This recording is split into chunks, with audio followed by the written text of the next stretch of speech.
le journal.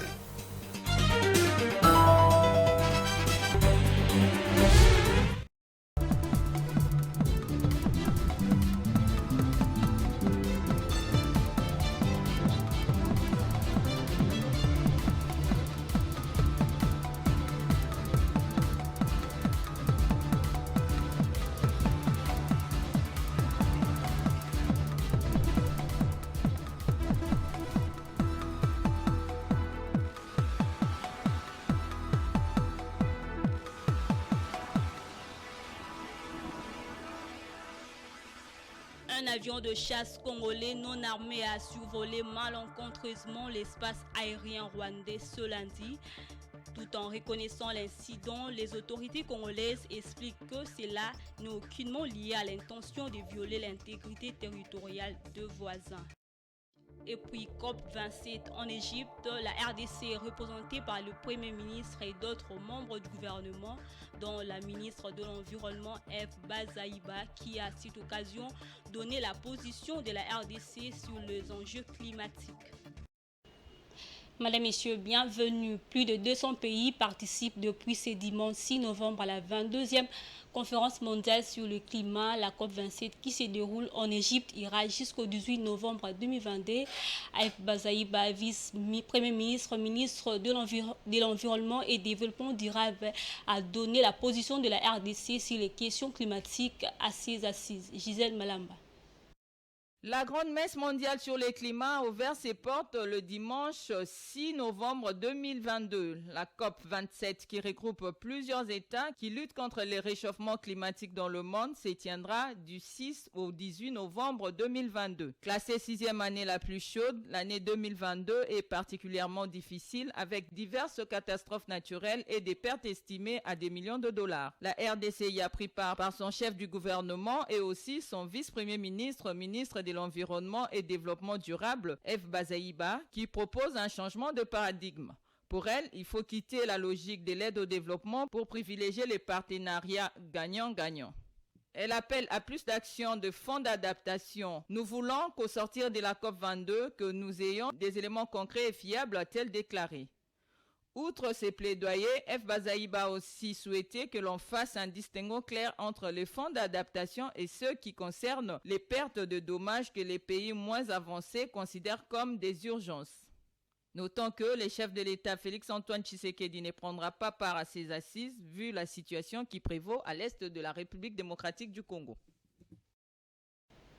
Et puis cette information en bref, c'est un incident qui a failli envenimer les relations déjà tendues entre la RDC et le Rwanda. Un avion de chasse congolais a survolé l'espace aérien rwandais ce lundi. Les autorités congolaises reconnaissent l'incident. Dans un communiqué, le porte-parole du gouvernement de la RDC indique que l'avion était non armé et a malencontreusement survolé l'espace aérien du Rwanda. Le gouvernement de la RDC précise que de la même manière, la RDC tient à son intégrité territoriale. Le Congo n'a jamais nourri l'intention de violer celle de ses voisins. Fin de citation.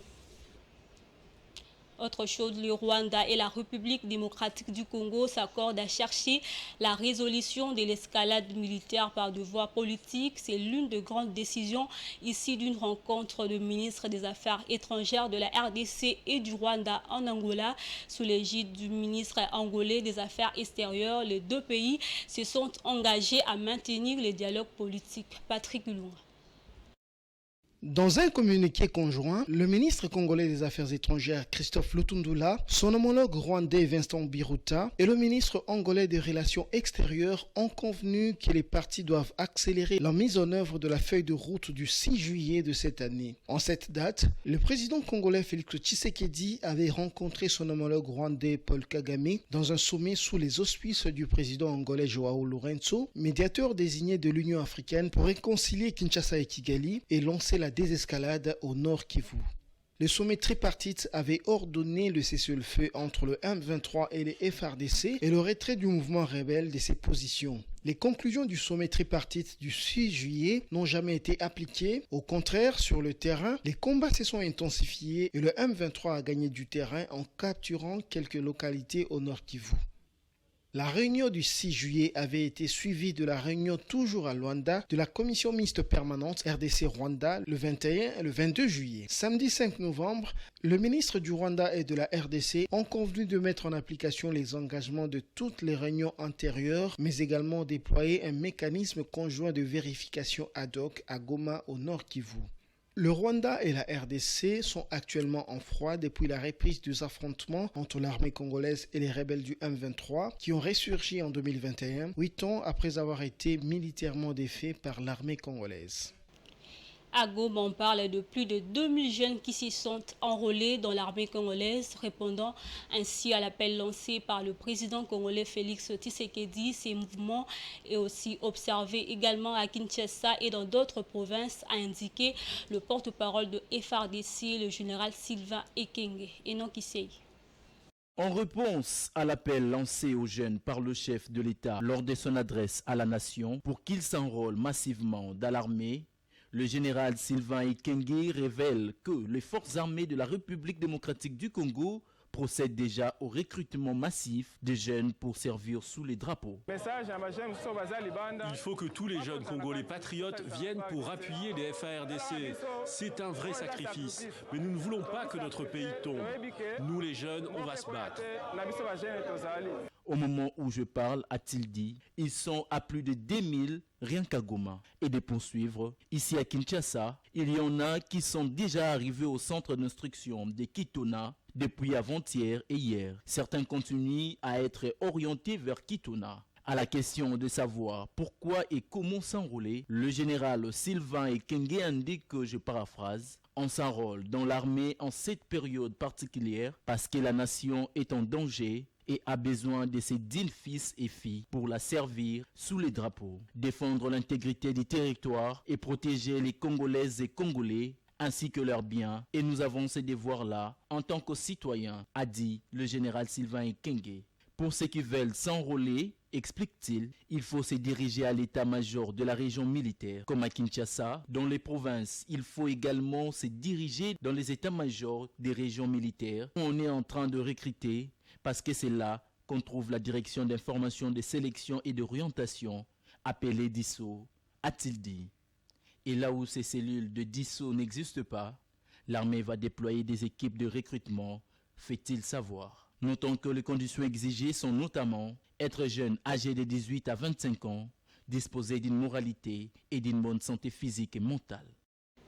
Et puis le président du parti politique Leadership et Bonne Gouvernance, Augustin Matata Ponyo, a dans un message adressé à la nation le dimanche 6 novembre accusé le président rwandais d'attaquer la RDC via le M23 dans le but d'annexion d'une partie du pays. Il a appelé à cet effet à une mobilisation générale de la population afin de barrer la route à l'initiative de l'ennemi. Blandine Bompala.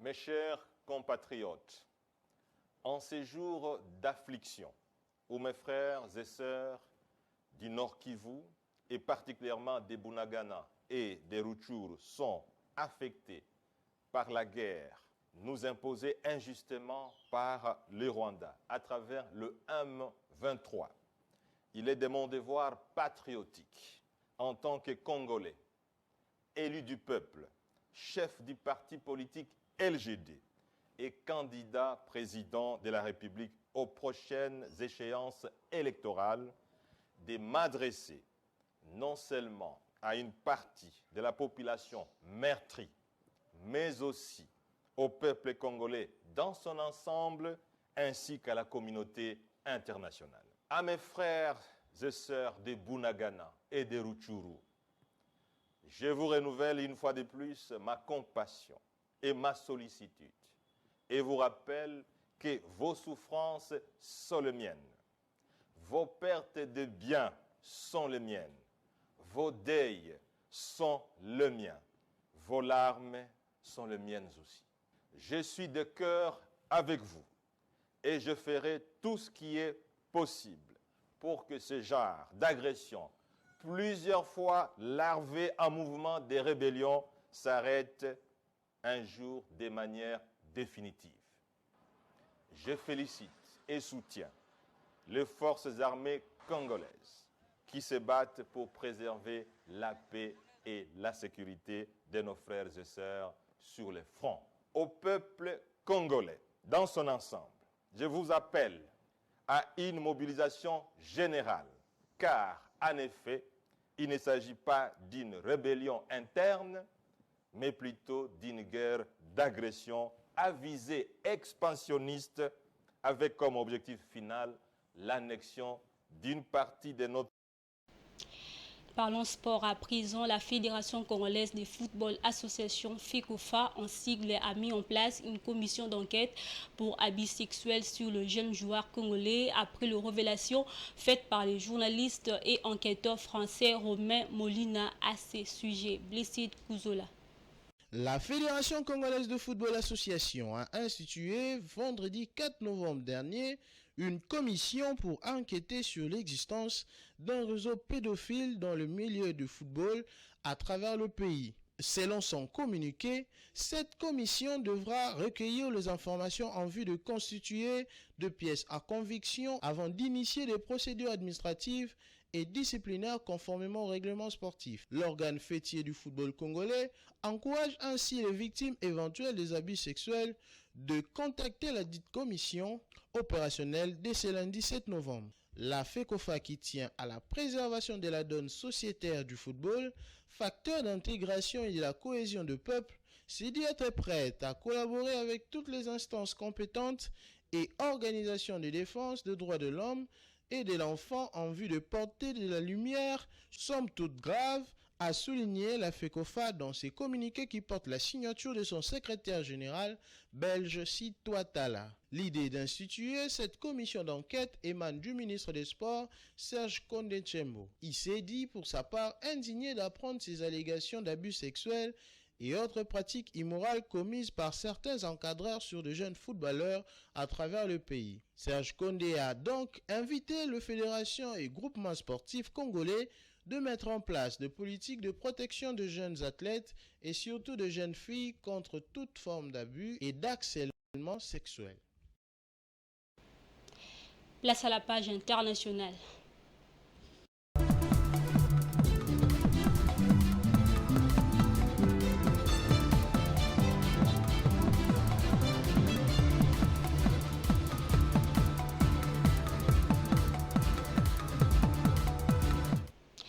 Un avion de ligne s'est écrasé dans le lac Victoria en Tanzanie alors qu'il tentait d'atterrir sous un temps orageux à l'aéroport de Bukoba, une ville située à proximité du lac, causant la mort de 19 personnes.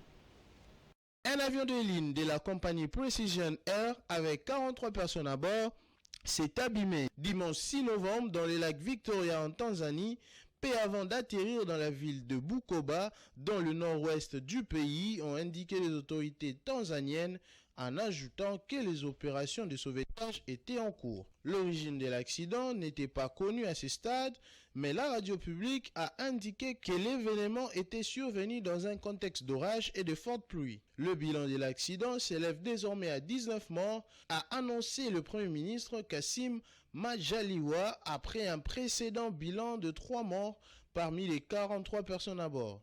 Un témoin a déclaré à la Tanzania Broadcasting Corporation qu'il avait vu l'avion voler d'une manière instable alors qu'il approchait de l'aéroport dans des conditions de faible visibilité. Il a ajouté que l'avion avait fait un virage vers l'aéroport, mais l'avait manqué et était arrivé dans le lac.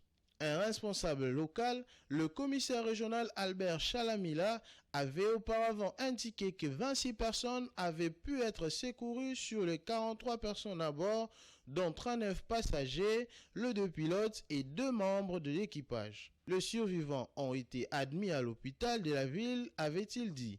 Mais Precision Air a indiqué dans un communiqué que 24 personnes avaient survécu à l'accident, survenu peu avant 6 heures temps universel.